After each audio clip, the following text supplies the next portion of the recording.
So this one will be a little bit more personal. And I'll start with a book that I read around 2018. I was pastoring a church here in Nashville along Old Hickory Boulevard. And it's a book by a man named Paul David Tripp. And he's really good at gospel in the heart sorts of things. And I was at a season of my life and ministry where I needed some gospel for my heart. And it's a book called Dangerous Calling. And it's a book that's written especially and specifically for pastors. And in the intro of that book, he describes a season of his own ministry where he was pastoring a church. All of the outside metrics and optics were positive and pointed to the belief in everybody around him that observed him that he was thriving in ministry. He was thriving as a man. He was thriving in every way. But he said, in my private life and in my heart, I was angry all the time. And he said things were falling apart in my marriage.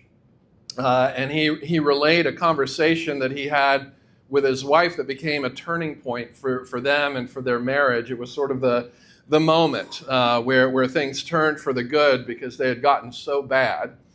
And he and his wife were in an argument on a Sunday afternoon, and finally he says, "You don't even realize that 95% of the women in our church would love to be married to a man like me." And don't try that with your wife when you're in an argument. Her response was, "Well, I guess that puts me in the 5%. And so I'm reading this and I'm thinking, has Paul Tripp been reading my mail? Two things in common. Things were going really well by every measure in my ministry. And I was also more driven, distracted, anxious, and depressed than I'd ever been in my life, all at the same time. And I'll run you through those two realities here really quick. And I'm a little bit embarrassed by the first part because it may sound a little bit like bragging, and it's not. I'm just going to lay out there some of the things that God was doing that were remarkable and unprecedented in my life and could have only happened in and around me because of God and not because of me. And there's a point that this is all leading up to. So bear with me here as I share a little bit about the season after we moved our family from New York City to Nashville, Tennessee, to pastor a church. And the assignment that I'd been given was to help this particular church that had been through a long, rough patch. It was an embattled church. It was a tired church. They'd lost younger generations. And the sanctuary was tired during worship services. And yet there were lovely, lovely people there. And their heart was, we want to see our kids and grandkids back in the sanctuary and with our church, and we need leadership that can accomplish that. And I said, I can't accomplish that, but God can. And we can partner with God in that. And so we came up with a plan, we came up with a vision, and over the course of 11 years of serving there, God did some remarkable things. I started with about 400 people. At the peak, it got to about 3,500 folks, many of whom came to Christ through the church's ministry. We got the kids and the grandkids back. By the time we finished, it was evenly spread. The church was among 4 generations. Staff had grown from 20 people to 85 people. We'd gone from 1 location to 4 in different areas of Nashville, from 1 Sunday service to as many as 7 during our peak service, from a $2.5 million budget to an $11 million budget. 40% of that budget was allotted to things that were happening outside of our church, planting new churches, local ministry partnerships, global missions, and we also launched what is now the Nashville Institute for Faith and Work out of that church.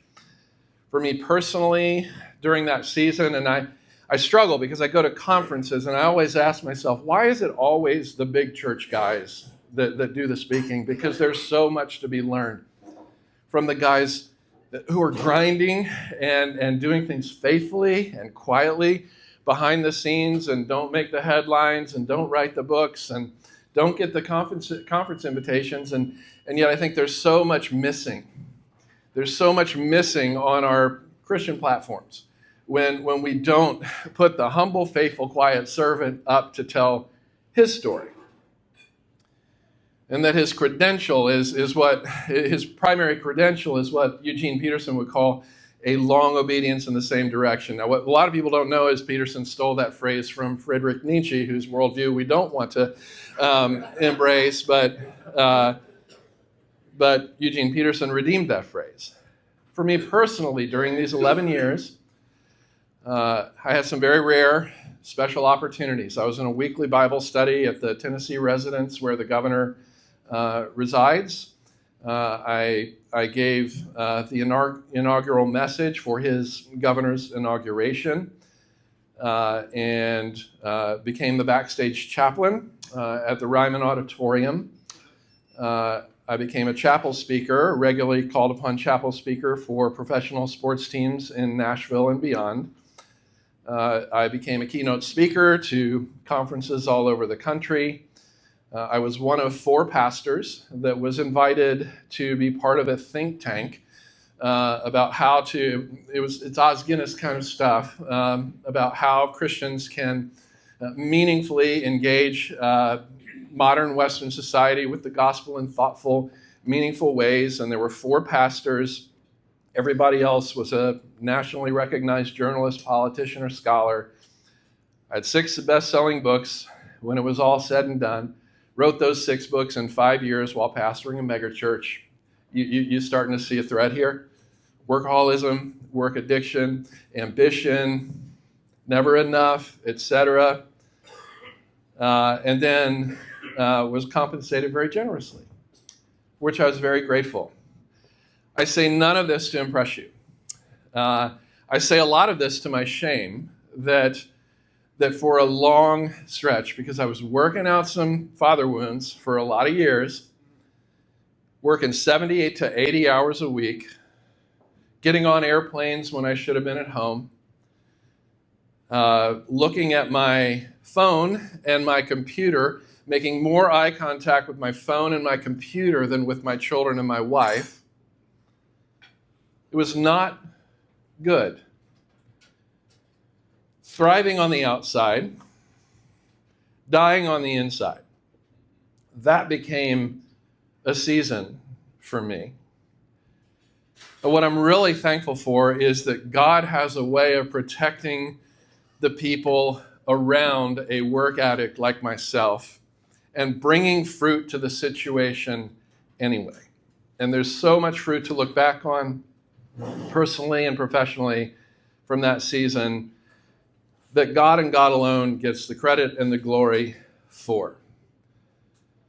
Despite my unhealthy drive, despite my unsustainable pace. And so here's that second thing. I was more driven, distracted, anxious, and depressed than I'd ever been in my life, preaching messages that brought hope and new life and flourishing to other people's lives and to other people's homes and marriages and parenting and hope in depressed and anxious situations, etc.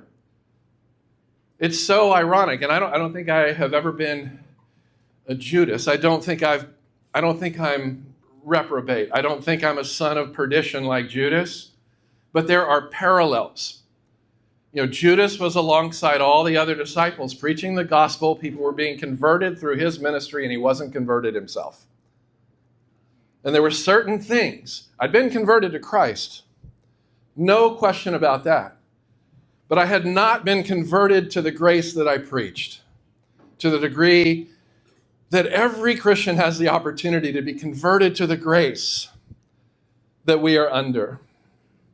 That on your very worst day, God loves you as much as he does on your very best day, because his love is conditioned on what Christ has done, not on what you do and not on what I do. Now, unlike the trips, Patty and I weren't at each other's throats to the degree that I would say something like, well, you know that 95% of the women in our church, look at me, 95% of the women in any church are not going to want to be married to me, just based on looks alone. But I had those kinds of thoughts, you guys. When we would get at it, I would want to pull out some card about how some stranger and how some person in Arkansas, tweeted something about how much they admire me, who I've never met, and they've never seen anything from me except books I've written and sermons I've preached and my highlight reel on social media, which is basically my fake life, because it's an incomplete expression of the whole person. But the people I lived with knew about the anxious presence that I had the ability to bring into my own home. I was always there. I was always there. I was there at meals. I was there at bedtime. I was there for games. I was there for plays. If I was in town, I was there. And I tried to orient the schedule around being there for the things that dads were supposed to be at. Tuck my girls in every night. I remember I had a blessing I'd pronounce over them. I put my hand on their head. God made you beautiful and special.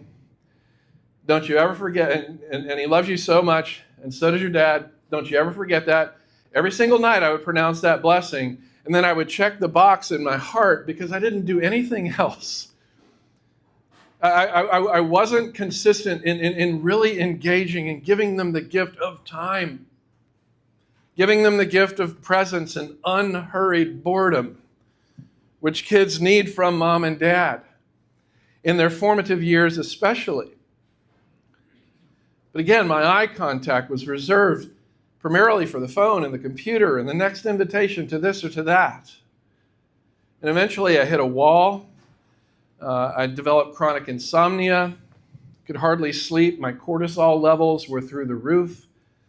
And it landed me in a 28-day recovery center in Bowling Green, Kentucky, called the Bridge to Recovery, where I met a lot of people like me. They were all in there for addiction.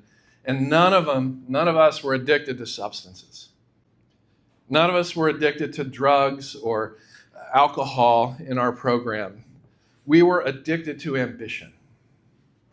We were addicted to the chase.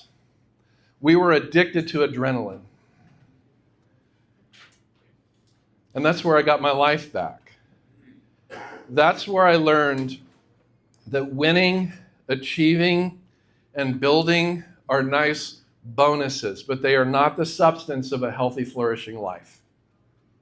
They are not the substance. I learned what it meant, finally, to be a human being instead of what my older mentor, Chip Dodd, calls a human doing. I'd been a human doing all of my life, trying to prove myself to a father who had passed away. He'd been gone, still trying to prove myself. So after I returned from the Bridge to Recovery, the next conversation with Chip and with my wife was whether it was time to step away from the church and from ministry.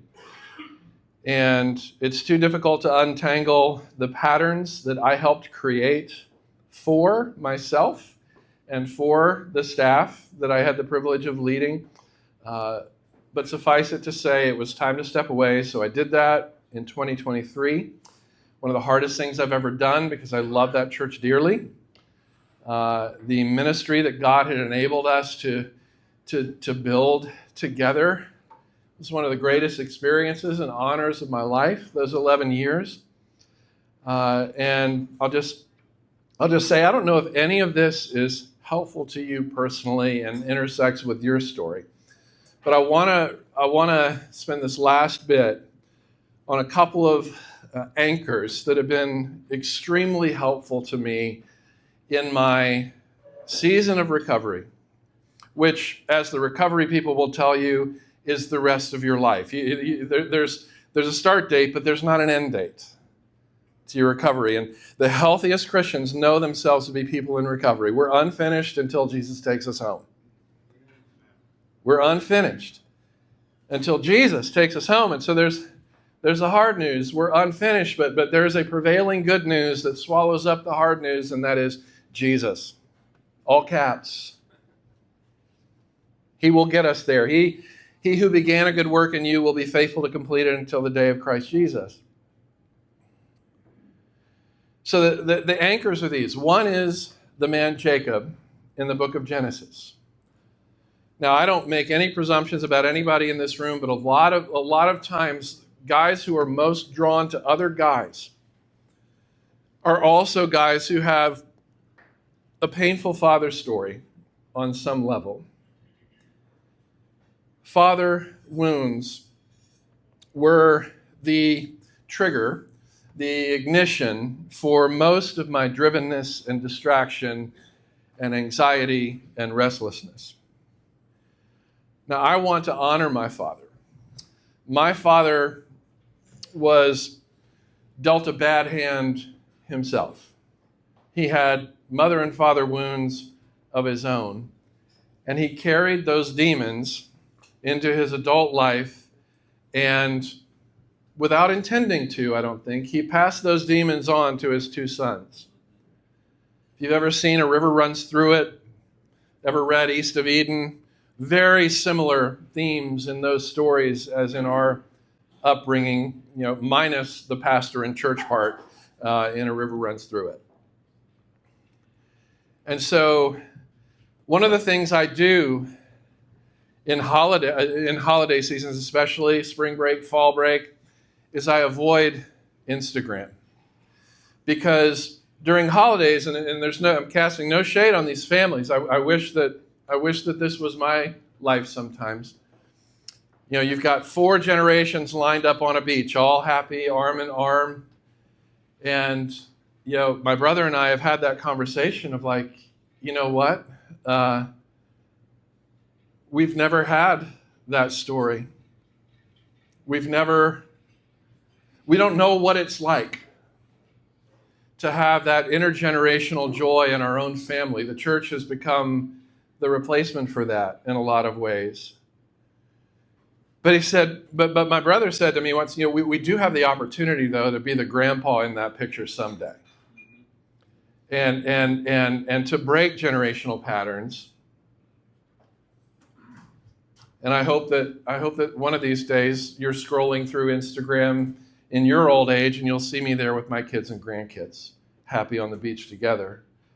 But Jacob, the reason why his story is so helpful to me is that his wrestling is not so much with God as it is with his own father, who preferred his brother Esau over him and made it very, very clear from a very young age that I prefer Esau. Jacob, you can just go hang out with your mom. You can go do some girl things with your mom. Me and Esau are going to go out and hunt some meat. Imagine growing up with a father who gave you the name Jacob. Do you know what Jacob means? Deceiver. He lived up to the name that his own father gave him. And it eventually caught up to him. And he finds himself alone in the wilderness, wrestling on the ground with the angel of God. And God says to him, "Let go of me." Could you imagine God saying, "Let go of me"? And Jacob is like, I'll be damned if I'll let go of you. Quite literally. I'm not letting you go until you bless me. And that's code for, I'm not letting you go until I have assurance that you're my father. Because the one you gave me is a turd in my life.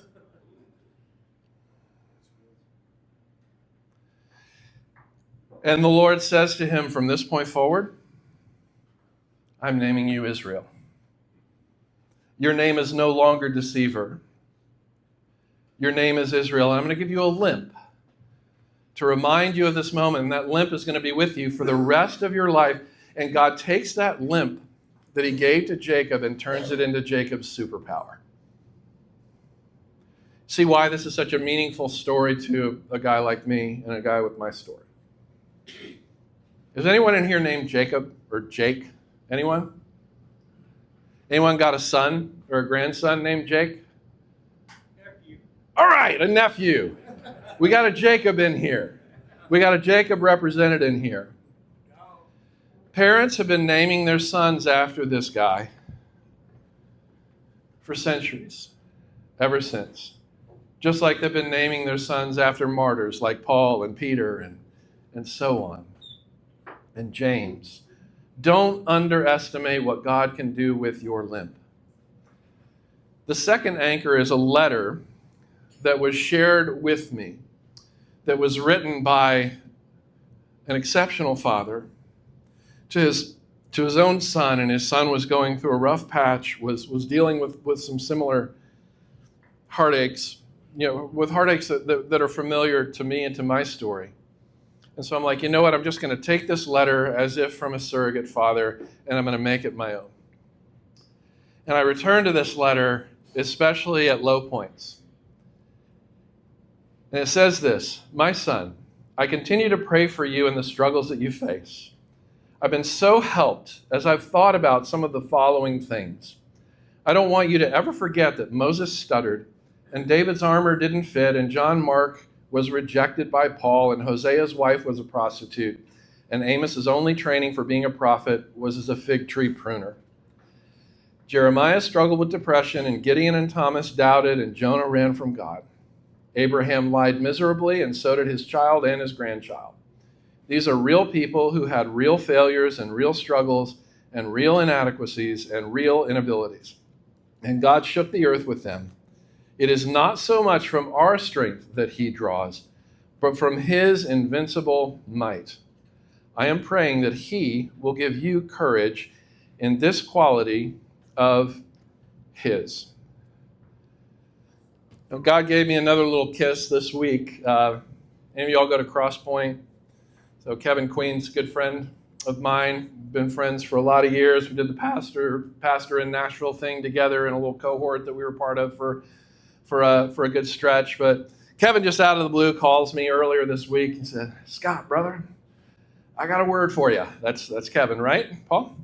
I got a word for you. And it's from Joel 2, where it says, the Lord will restore the years that the locust has eaten. I believe, brother, that that's God's promise for you.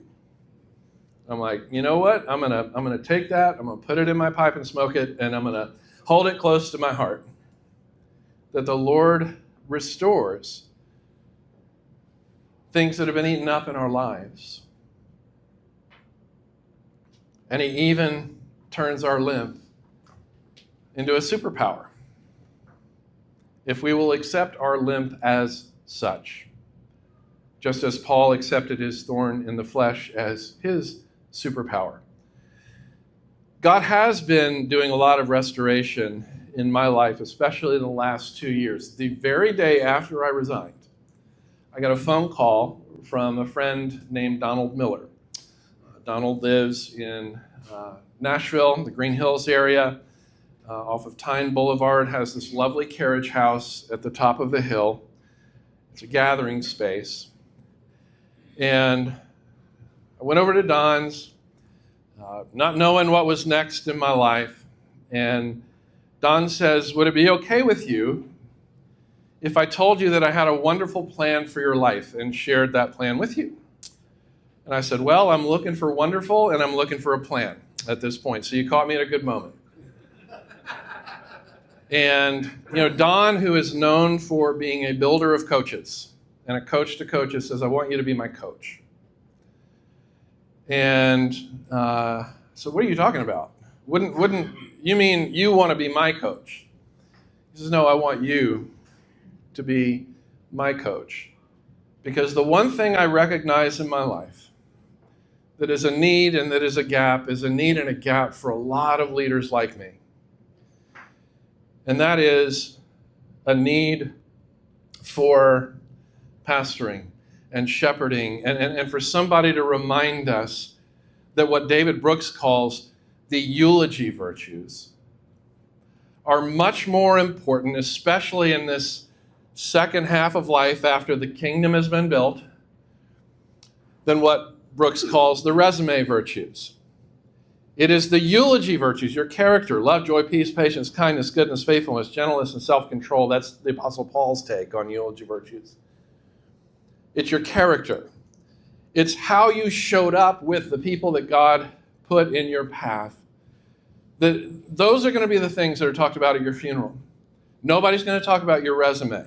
Nobody's going to talk. It's a boring, depressing funeral when all that is said about the person is how much they accomplished in life while his family sits with gritted teeth on the front row waiting for it to be over. Because they were lonelier when he was in the room with him than they were lonely with him when he was gone. And so Don said, I think there are a lot of leaders in Nashville and people of influence, public people, people in government, etc., who need that kind of input and who need that kind of vision for our lives, and I think you're the guy. And so I said, all right, well, I had some negative confirmation bias against myself for being able to give anything away at that time to other people. And yet, in hindsight, this became the center point of my healing. And the center point of God's restoration of whatever the locust had eaten in my life. And so I said, okay, let's pull together a handful of people. And so 5 guys came over, plus Don, so that was 6. We shared the idea, and they're all like, well, I'm in. And so I thought, okay, I'm going to be working with 6 great guys for the next year as I figure things out, and then maybe by that time I'll be ready to start, put my name out there for other church jobs, etc. And 6 guys swiftly became 12, 12 became 24, 24 became 36. We had our 1-year cohort, which now is our first-year cohort because we're in our second year now with another 30-ish guys. This year, all high-capacity leaders in the Nashville and Franklin area and Middle Tennessee. And we get in depth, we go deep on the eulogy virtues. What will it take for us? Here's our whole theme. People say, it's called the Sycamore Community. If you're interested in anything like this, just Google Sauls Sycamore. It'll be the first thing that comes up. But the motto that we have come up with is, we as a Sycamore Community exist to help you have a great funeral someday. You get it, though? Sounds funny. My wife doesn't like the sound of it, but you get it, right? What is a great funeral? It's not what all your colleagues are saying about how great a job you did and how much money you made and how successful you are and how polished your resume was. Again, that's a boring funeral. The great funerals are the ones where wife and children and brothers and sisters and friends and those you showed up for in ways that you never told anyone about, those are the people that are going to be given your eulogy if you have a great funeral.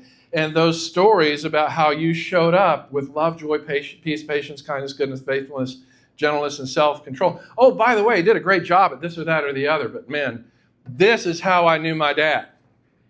This is how I knew my husband. This is why I miss him. This is why I can't wait to see him again. So I'll land the plane here. The book writing continues. I've got another one releasing this June. So God has restored that. I have the privilege of speaking at churches all around the country and working with their leadership teams around the themes of healthy leadership and building teams and cultures around the eulogy virtues. So I have the privilege of getting to do that. Next stop this weekend, Tulsa, Oklahoma. My wife and I celebrate our 30th anniversary this year. I would say, and I think she would also say, that we are more aligned with each other and in our marriage and in our dreams for the rest of our lives than we've ever been before. Our two daughters, are both in full-time ministry, both married to faithful Christian men who love them and honor them and who we love but also respect. There's no greater gift than to be able to respect your 23-year-old son-in-law as much as a peer, as a son-in-law. And that's what God's given to us. That's what God has restored to us. And the biggest kiss, one of the biggest kisses of all that I've gotten from God, was not long after I exited my ministry from the church.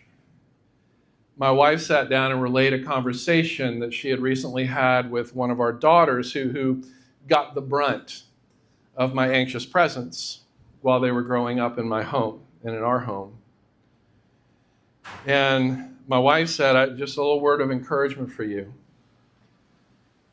She told me today that 95% of her worldview comes from you. And of course, my next thought was, well, what about the other 5%? But my most meaningful memory as a family man outside of the day I married my wife, most important day of my life, second only to my conversion to Christ. The most meaningful family moments I've ever had was when my daughters graduated the same year, 2020, pandemic year, from college, one from college and one from high school. I wrote long letters, long retrospective letters to each one of them. And essentially the substance of those letters in detail was, thank you. Long list of reasons why I'm saying thank you for the privilege of getting to be your dad. And I'm sorry. And here are the detailed things I said verbatim, things I did verbatim, ways I didn't show up when you needed me to show up, ways I showed up in ways that made it worse instead of better, detailed. And I don't know if it's just me. And no father has a perfect relationship with his kids, but with both of my daughters, it was as if the history of my anxious presence in which they were raised was erased in that moment.